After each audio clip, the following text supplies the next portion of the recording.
This is the TP-Link Omada ER605. So what I want to do here is I want to use this device to give me two separate networks, LAN 1 and LAN 2. So what I want to have is the internet on WAN port number 1.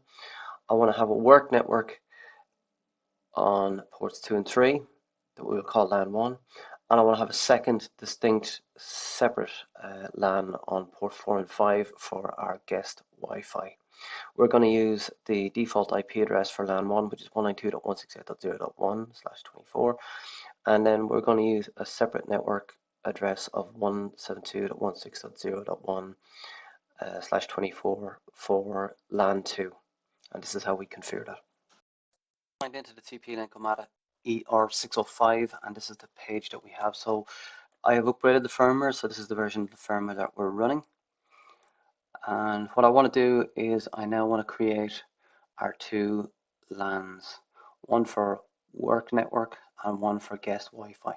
So I start off by clicking network here and clicking LAN here. So you'll see that the default LAN is still there. It's called LAN, it has VLAN ID 1. So what I want to do is I want to call that LAN 1 just so we can distinguish it from LAN 2. So I click here to edit. I just put a 1 on the end there.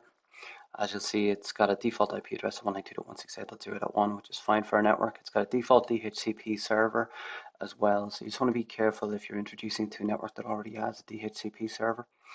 And we click OK here to finalize that change that I made to the name. So that's the first network is set up. So we want to add our second network here. So I click Add. And the name we give it is LAN 2. The IP address range we're going to set is 172.168.0.1 for this device, and it's going to be on subnet mask of 255.255.255.0. And we're not going to use VLANs on this. We're going to use the traffic untagged, but you can set a VLAN ID here of 2. It won't let you get past this without setting a VLAN ID, so you have to set that here. With DHCP, we have the option to turn DHCP off if we don't need it. I'm going to need it on this one, so we're going to set it up with a range of 172.168.0.50 to 172.168.0.100.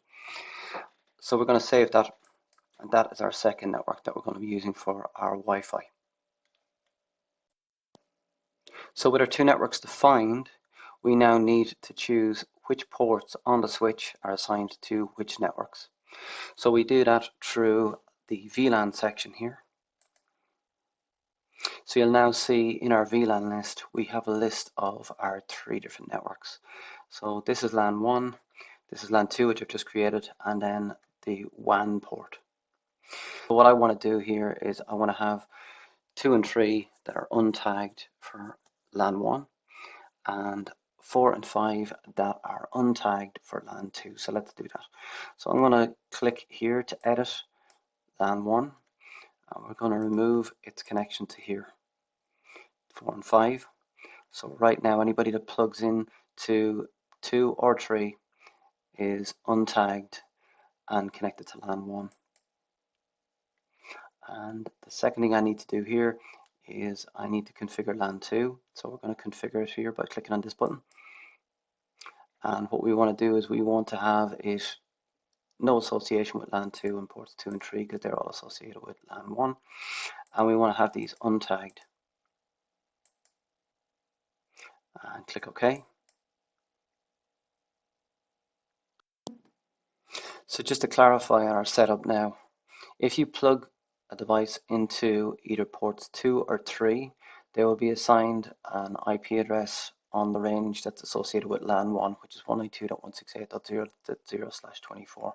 So we have a DHCP range assigned in that. If you plug into ports 2 or 3, you'll get an IP address assigned in that range. We have assigned ports 4 and 5 to LAN 2. So if you plug a device into that, you will get a DHCP assigned address out of the range 172.16.0.50 to 100, and that is what we will be using for our wireless network.